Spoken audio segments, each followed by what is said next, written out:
በስመ አብ ወወልድ ወመንፈስ ቅዱስ አሐዱ አምላክ አሜን።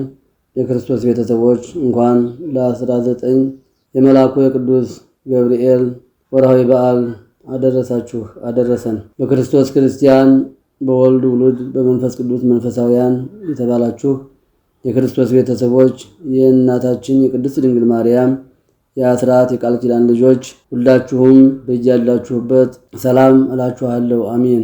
የጌታችን የመድኃኒታችን ኢየሱስ ክርስቶስ ስሙ ከእናቱ ቅድስት ድንግል ማርያም ጋር የከበረና የተመሰገነ ይሁን።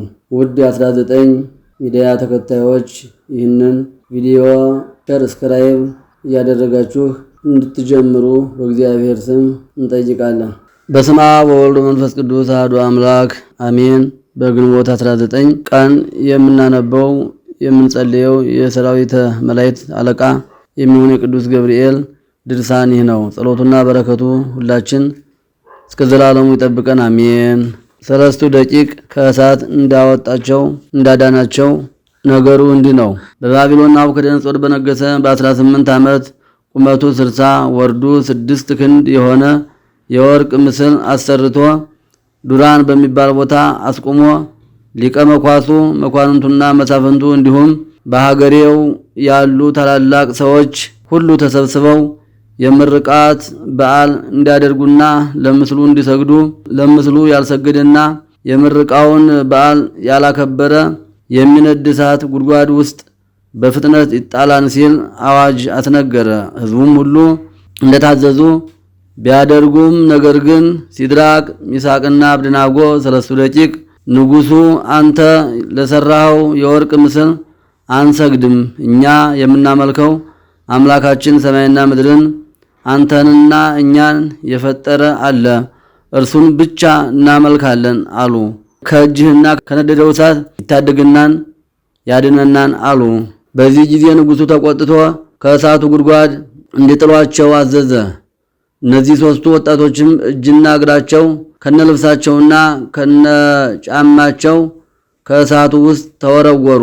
እሳቱ የበለጠ እንዲነድ ተደረገ። የእሳቱ ነበልባልም 49 ክንድ ወደ አየር ወጥቶ እየተወረወረ በእሳቱ አካባቢ የሚገኙ እነዚህ 3ቱን ልጆች ወደሚነደው እሳት የጣሉትን የንጉሡን ጭፍሮች አቃጠላቸው።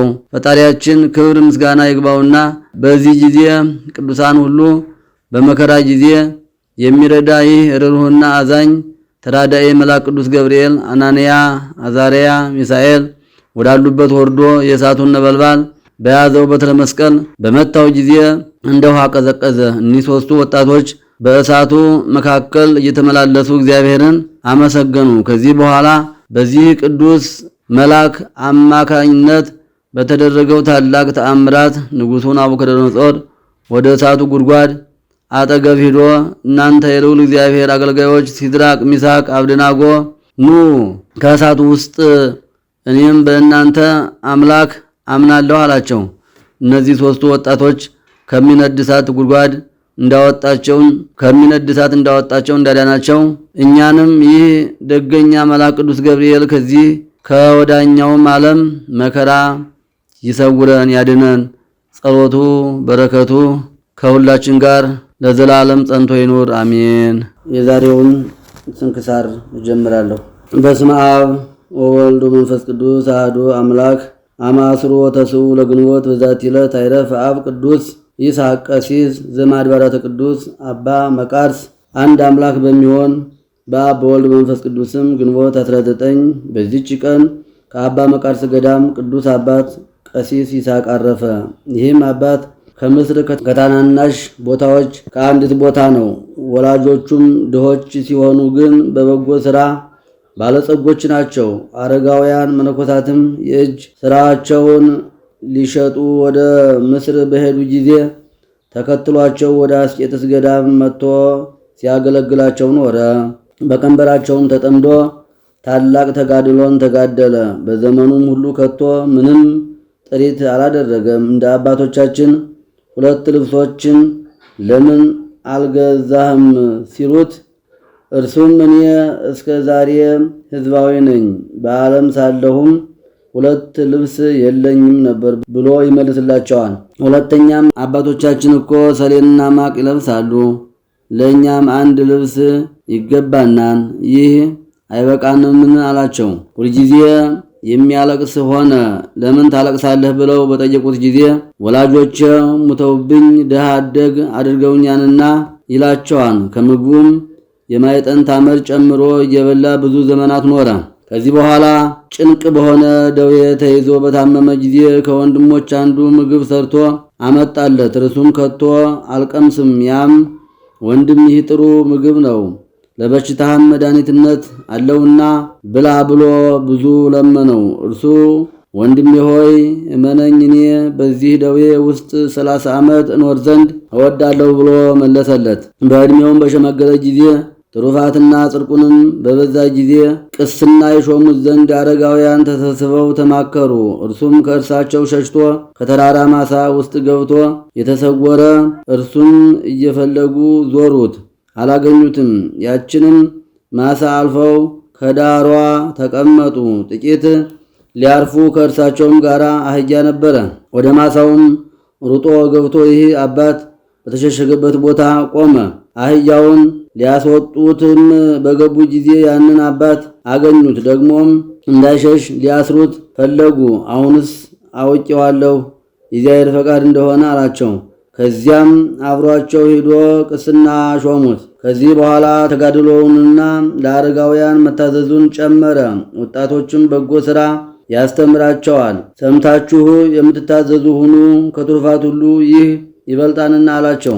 የሚያርፍበትም ጊዜ ሲደርስ ከእርሱ በኋላ የሚሰሩትን እንዳስተማራቸው በዚያም ገዳም ያሉ ጎልማሶች በጠየቁት ጊዜ እንዲህ አላቸው። በገዳሙ ውስጥ ጸንታችሁ እንድትኖሩ እኔ ስሰራ ስታዩኝ እንደነበረ እናንተም እንዲሁም በፈቃዳችሁ ስሩ። እኛ አባቶቻችን ባረፉ ጊዜ አዝነን አልቅሰን ነበር። እንደሚሰሩትም በሰራን ጊዜ ከነርሱ በኋላ ተጽናንተን በገዳም የምንኖር ሆን። ይህንንም እያለ በፍቅር በሰላም አረፈ። የሕይወት አክሊልም አገኘ። ለእግዚአብሔር ምስጋና ይሁን፣ እኛንም በጻድቁ ጸሎት ይማረን፣ በረከቱ ትድረሰን ለዘላለሙ አሜን። ሰላም ለይስሐቅ ከመይሲ ምወ ቀሲሰ ዘአመረ አርግ መንገለ ተግሰ ዝንቱ ጻድቅ መአመ መንኮሰ ይገብረ ለስጋሁ ክሌተ አልባሰ ወሐመደ ማይጠንት ይሴሰይ በህብስ ህውሰ ወበዛቲ ዕለት ኮነ ስማ ኃያል መስተጋድል ቅዱስ ኤስድሮስ። በዚህች ቀንም ኃይለኛ ተጋዳይ ቅዱስ ኤስድሮስ በሰማዕትነት አረፈ። ይህም ቅዱስ ከእስክንድርያ ሀገር ከከበሩ ከቤተ መንግሥት ወገኖች ውስጥ ነው። አባቱም በብዙ ሰራዊት ላይ የተሾመ መኮንን ነው። ስሙም በላኦን ነው። የእናቱም ስም ሶፊያ ነው። ሁለቱም ከክርስቲያን ወገን ናቸው። ይህንንም ቅዱስ በወለዱት ጊዜ ኤስድሮስ ብዙ ብለው ሰየሙት። ከብዙ ወራትም በኋላ ከሃዲ ንጉሥ ዲዮቅልጥያኖስ የሚያደርገውን የኃጢአትና የበደልን ብዛት ባየ ጊዜ እርሱ ከመንግስት ታላላቆች ውስጥ ስለሆነ ምስፍናውን ትቶ ከሚስቱና ከልጁ ጋር ገለል አለ። ስለ ክብር ባለቤት ጌታችን ኢየሱስ ክርስቶስም መጻተኞች በመሆን ከዚህ አላዊ ንጉሥ ፊት ሸሽተው ሳሙኤል ከሚባል ሰው ዘንድ ተሰባስበው በገዳም ተቀመጡ። ከዚህ በኋላ ለጣዖት እንዳይሰግዱ ከንጉሱ ሸሽተው ስለተሰወሩ ከሃዲያን መጥተው በንጉሥ ዘንድ ነገር ሰሩባቸው። ወዳውኑ 500 ጭፍራ ልኮ ከፊቱ አስቀረባቸው። ከደሱ ዘንድ በመግለላቸውም ንጉሥ ጠየቃቸው። እነርሱም እንዲህ አሉት፣ የክብር ባለቤት ክርስቶስ በተውከው ጊዜ ተውንህ፣ ታላቅ ስንፍና አድርገህ ስታህንና። በሰማ ጊዜም ተቆጥቶ የበላኦንን አንገት ይቆርጡ ዘንድ አዘዘ። የሰማዕትነት አክሊልን አገኘ። ቅዱስ ኤስድሮስን ግን ይመከር እንደሆነ ብሎ አሰረው። ያን ጊዜ 12 ዓመቱ ነበር። ከጥቂትም ቀን በኋላ በአንገቱ የብረት ዛንጀርና ገመድ አስገብተው ከንጉሥ ፊት አቀረቡት። ንጉሡም አልፈራህምን? ልብህስ ለመመለስ አልመከረምን? ብሎ ጠየቀው። እርሱም እኔ የቀናች ሃይማኖቴን ትቼ ወደ ስህተት አልመለስም አለው። ያን ጊዜ አራቁተው ከምሰሶ ላይ ሰቅለው ደሙ እንደ ውሃ እስኪወርድ እንዲጨምቁት ንጉሥ አዘዘ። እናቱ ሶፊያም ከደሙ ወስዳ በንጉሡ ፊት ላይ ረጨች። እንዲህም አለችው፣ ከሰው ሁሉ አንተ የተረገምክ ነህ። እንዲሁ እህቱ አፎሚያም ድንጋዮችን አንስታ ንጉሡንና መኳንንቱን ወረወረችባቸው። ንጉሡም ተቆጣና ከወገባቸው መካከል እንዲቆርጧቸው አዘዘ። ቆርጠዋቸውም ምስክርነታቸውን ፈጸሙ፣ አክሊልንም አገኙ። ቅዱስ ኤስድሮስም ተሰቅሎ ሳለ በእናቱና በእህቱ ላይ የሆነውንም ይመለከት ነበር። በወገቡም ላይ የእሳት ፍም ደፉበት። ደግሞም ሆዱን ሰንጥቀው አንጀቱንም አወጡ፣ በተራራ ላይም ጣሉት። የሰማይ ወፎችና የዱር አራዊቶች አልቀረቡትም። መድኃኒታችንም ከሞት አስነስቶ እንደ ቀድሞ ሕያው አደረገው። ከዚያም ሄዶ በንጉሡ ፊት ቆመ። ንጉሡም ከብረት አልጋ ላይ አውጥተው ከበታቹ እሳትን እንዲያነዱ አዘዘ። ሁለተኛም በብረት ላይ አስተኝተው አንጀቱ እስኪፈስ ድረስ ፈጩት። ከዚህም መድኃኒታችን አስነሳው። ደግሞም ሁለተኛ ከ800 ነፍስ ጋር ሰቀሉት። ያን ጊዜም መድኃኒታችን አድኖ አስነሳው። ንጉሡም አይቶ በበሬ ቅርጽ በተሰራ ብረት ውስጥ አስረው በላዩም ድንና ዝፍት ጨምረው ከበታቹ እሳት እንዲያነዱ አዘዘ። ከጥቂት ቀን በኋላ ራሱን እንዲቆርጡትም አዞ ቆረጡት። ያን ጊዜም ጌታችን ከሞትም አነሳው። እነሆ ሲያስነሳው ሶስተኛ ነው። ደግሞ ከዚህ በኋላ እጅግ ከባድ የሆነ ድንጃ በአንገቱ አስረው ወደ ባሕር ጣሉት። ወዲያውኑ የመላእክት አለቃ ቅዱስ ሚካኤል አውጥቶ ከንጉሡ ፊት አደረሰው። ንጉሡም በከተማ መካከል እንዲሰቅሉት አዘዘ። እንደዚህም ተሰቅሎ ሞተ።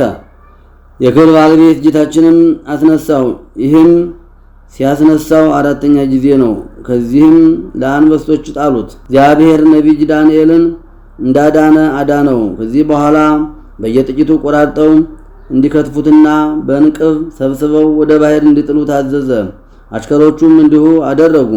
ያን ጊዜ የክብር ባለቤት ጌታችን ከሚካኤልና ከገብርኤል ጋር መጥቶ በባሕሩ ዳር ቆመ። ከዚያም አውጥቶ አስነሳው ያለምንም ጉዳት። ይህም ከሞት ሲያስነሳው አምስተኛ ነው። ንጉሡም ባፈረና በሚያደርገውም በተሳነው ጊዜ ከወገኖቹ ጋር ተማክሮ በዚያ ያሰቃዩት ዘንድ እጅና እግሩን አስሮ ወደ ሶሎቅያ ሀገር ላከው። የሶሎቅያ ሀገረ ገዥም አስቀድሞ ስለሚያውቀው ከቅዱስ ኤስድሮስ ጋር ቸርነትን ርኅራኄን አደረገ። ንጉሡም ሰምቶ ተቆጣ። ያንን መኮንን እንዲያመጡ ታዘዘ። ቅዱስ ኤስድሮስም ወደ ርሱ መልሶ በእስር ቤት በረሃብና በጽም አኖረው። ቅዱሱም በእስራቱ መጠን ታላላቅ ድንቆች ተአምራትን እያደረገ በሽተኞችን ሁሉ አዳነ። በዚህችም በግንቦት 19 ቀን በ6 ሰዓት ከከተማ ውጭ እንዲሰቅሉት ንጉሥ አዘዘ። አየርም መላእክትን ተመላች። የክብር ባለቤት ጌታችን ኢየሱስ ክርስቶስም ብዙዎች ቃል ኪዳኖችን ከርሱ ጋር አደረገ። ያን ጊዜ ነፍሱን አሳለፈ። በማይጠፋ መንግሥተ ሰማያትም የሰማዕትነትን አክሊል ተቀበለ። በተጋድሎ የኖረባቸውን 12 ዓመቶች ናቸው። ለእግዚአብሔር ምስጋና ይሁን። እኛንም በአማላጅነቱ ይማረን፣ በረከቱ ከኛ ጋር ትኑር ለዘላለሙ አሜን። ሰላም ለኤስድሮስ ንጹሕ እምህብልያ ወልደ በደላኦን ዘአንጾኪያ ድረኮነንዎ ሎቱ በዘዚአሁ አርያ ምስለ እህቱ አፎምያ ወምስለ እሙ ሶፊያ በእንተ ስሙ ተሰቅለ ክርስቶስ ኬንያ። ወበዛቲ ዕለት ኮኑ ሰማዕተ ምስለ ቅዱስ ኤስድሮስ 80,050 ነፍስ በረከቶሙ ትብጽሐነ ለዓለመ ዓለም አሜን። ሰላም እብል 80,50 አማአተ ወሰብዓተ ዘዚአሆሙ ትራፈ ማህበራነ ኤስድሮስ እሉ ተመሲሎሙ አይዋፈ ለሐውጾቲ ይምጽኡ ዘልፈ እንዘስጓዱ ምስለ ክንፈ። ወበዛቲ ዕለት አይረፈ አባ ዮሴፍ ብርሃነ ዓለም። በዚህች ዕለት የዓለም ብርሃን የሆነ አባ ዮሴፍ አረፈ። ይህም ቅዱስ ያዩትና የሰሙት እስኪያደንቁት ድረስ በአባቱ ቤት ሳለ የዚህ ዓለም ጥበብ ሁሉ ተማረ። የቤተ ክርስቲያንንም መጻሕፍት ተረጎመ። ከዚህ በኋላ ድቁና ሾሙት። እግዚአብሔር ነፍሱን ድነትን በወደደ ጊዜ ብርሃናዊ መልአኩን ሚካኤልን ላከለትና ዮሴፍ ሆይ ይህን ኃላፊውን ዓለም ተወደዋለህን? አጸያፊ አይደለምን? በውስጡም ያለው ሁሉ አለው። ከዚህችም ጊዜ ጀምሮ እርሱ የመረጠውን መንገድ ይመራ ዘንድ እግዚአብሔርን እየለመነ ጾምና ጸሎትን ጀመረ። ከወለቃ አውራጃዎች ስሙ አባ ዘካርያስ የሚባል ነበረ። እርሱም ለዮሴፍ ዘመዱ የሆነ በጭልታም ዮሴፍን ወስዶ የምንኩስና ልብስ አለበሰው። ወደ ትግራይ ምድር ወሰደውና በዚያ ተግባረ እድ ለምንኩስና ሥራ የሚገባ ጽሕፈትንም ስፌትን ተማረ። ከዚህ በኋላ ወደ በረሃ ዱር ገብተው የእንጨት ፍሬ እየበሉ ከዝሆኖች ከአንበሶችና ከዘንዶች እየተፈተኑ በየአይነቱ በሆነ ተጋድሎ በመርከም ኖሩ። በጽድቃቸውም ኃይል ብዙ ተአምራትን አደረጉ። አባ ናትናኤልም የጋለ ምንቸት በመሃል እጁ ይዞ በመነኮሳቱ ፊት ዞረ። አባ ዮሴፍም በሚያበስሉበት ማሰሮ በተሰበረ ጊዜ ወጡ ሳይፈስ አገናኝቶ እንደ ቀድሞ አደረገው። ገብርኄርም ሕዝባዊ ሲሆን በሞተ ጊዜ ሊያጠምቁት ሲሉ ጌታችን ኢየሱስ ክርስቶስ ኤጲስቆጶስነት ሹሞኛልና እኔ በእጄ አጠምቃችኋለሁ አላቸው። እሊህም ቅዱሳን የትሩፋታቸውንና የጽድቃቸውንም የአማረ ሥራቸውን አሳዩ። ከዚህ በኋላ አባ ዮሴፍን ወደ ጳጳስ ወሰዱትና ቅስና ተሾመ። አባ ዘካርያስም ባረፈ ጊዜ አባ ዮሴፍ ወደ ሌላ ገዳም ሄዶ ሳይቀመጥ ቁሞ 40 መዓልት 40 ሌሊት ጾመ። ከድካምም ጽናትም በወደቀ ጊዜ ቅዱስ ሚካኤል መጥቶ አስነሳው። ሁለተኛም ከገደል አፋፍ እጁን ዘርግቶ ሳይሰበሰብ 40 ቀን 40 ሌሊት ቆመ። ሰይጣንም መጥቶ ወደ ቆላ ወረወረው። የመላእክት አለቃ ቅዱስ ሚካኤል ተቀብሎ ወደ መቋሚያው መለሰው። ደግሞም ከደንጊያ ዋሻ ውስጥ ገብቶ 40 ቀን 40 ሌሊት ያለ መብልና ያለ መጠጥ ኖረ። ሰይጣናትም ወደ እርሱ እየመጡ በየራሳቸው ምታት በማሳየት ያስፈራሩት ነበር። መላእክትም ያበረቱትና ያጸኑታል። ናላው በአፍንጫው እስኪፈስ ድረስ በየእልፍ እየሰገደ ኖረ። ከዚያም የትግራይን አውራጃዎች ሁሉ ዞረ። ወደ ሰሜንም ምድርም ተሻግሮ ከያሬድ መቃብር ገባ። በደጃፉም ላይ ተቀርጾ አግኝቶ አንቀጸ ብርሃንን ተማረ።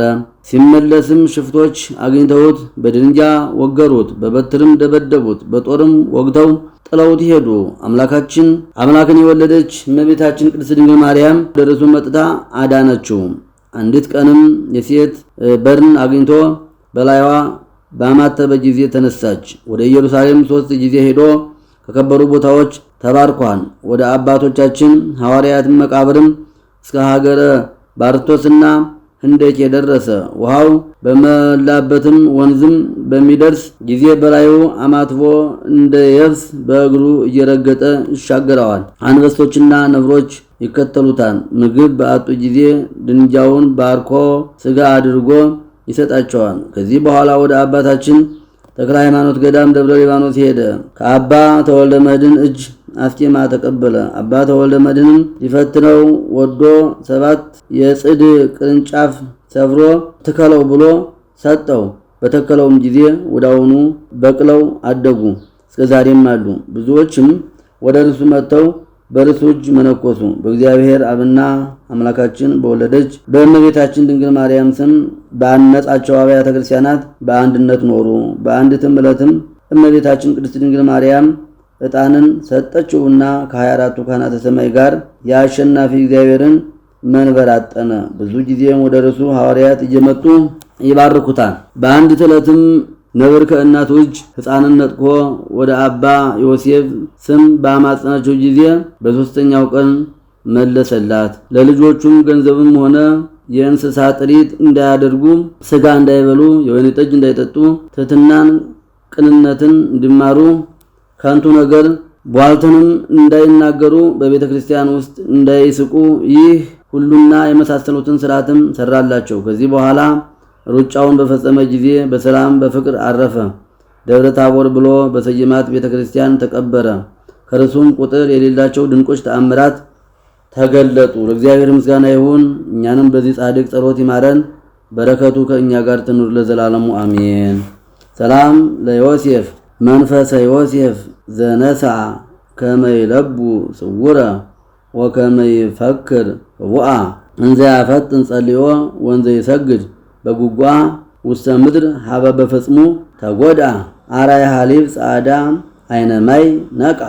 ወበዛቲ ዕለት ተስካሩ ለአብ ክቡር አባ አብየ እግዚ በረከቱ ተሃሉ ምስሌነ ለዓለመ ዓለም አሜን። ሰላም ለመሬተ ሥጋ ዘተውቦ ስልጣን ከመይፈጽም እንበሊ አፈ አራዊት ግሩማን አብየ እግዚ ጻድቅ ቅኑየ ኢየሱስ መድን እስር ኃይለ ጸሬየ ዘውቱ ሰይጣን ተቃውሞቶ ይክል ብእሲ ምስኪን ዘአቅረብኩ ማሕሌተ አዘኪሬ አይላፈ እምለተ ተጸምዱከ ዘፈለለ አነብብ ተወከፍ ዘንዴቴ መጽሐፈ እንተረሰይከ እግዚኦ ጸሪቀ መበለት ውኩፋ እምላአቡ ወቦላን ዘተርፈ ነቢያት ቅዱሳን ሐዋርያት ሰባካያን ሰማዕታት ወጻድቃን ደናግል አዲ ወመነኮሳት ሄራን ባረኩ ጉባኤ ዛቲ መካን እስከ አረጋዊ ልሂቅ ወንዑስ ሕፃን ለዘጻፎ በክርስታስ ወለዛ ጻፎ ዘይደርስ ለዛ አንበቦ ወለዘ ተርጎሞ በልሳን አዲስ ወለዘ ሰማ ቃሎ በዝነ መንፈስ በጸሎተ እሙ ማርያም አላቂተ ኩሉ እንበይስ ወለ ይማረን ኢየሱስ ክርስቶስ ፈኑ ለነ ጸጋ መንፈስ ቅዱስ አግረ ጸራት አይተገሪያ ለአገሪቱን ኢትዮጵያ ለዓለመ ዓለም አሜን። የሰማነውን በልቡናችን ያሳደርብን። በዛሬው ዕለት በስንክሳር ስማቸው የተጠራውን ቅዱሳን እግዚአብሔር አምላካችን በረከታቸውን በእኛ ላይ እንዲያሳደርብን አቡነ ዘበሰማያት እንበል።